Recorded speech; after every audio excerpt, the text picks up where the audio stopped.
আল্লাহ, আমার সাথে যাকে দেখলে তুমি খুশি হবা,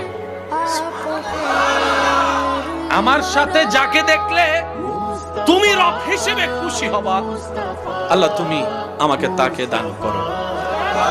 আল্লাহ আমাকে এমন একজন জীবন সাথী দাও যার সাথে প্রতিদিন না হলেও মাঝে মধ্যে হলো গভীর রাতে ঘুমটা হারাম করে তোমার দরবারে তাহাজ্জুদের সিজদা দিতে পারবো। সুবহানাল্লাহ।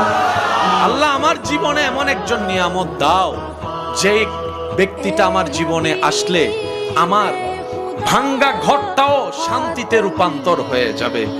আল্লাহ আমার জীবনে এমন একজন সাথী দাও যেই সাথীর পেট থেকে, যার মাধ্যম থেকে আল্লাহ তোমার প্রিয় বান্দা আও ওয়ালাদিন সালিহিন ইয়াদউ লাহু এমন সন্তান দুনিয়াতে আসবে, এমন নেককার জীবন পার্টনার আমাকে দাও। বলেন সুবহানাল্লাহ।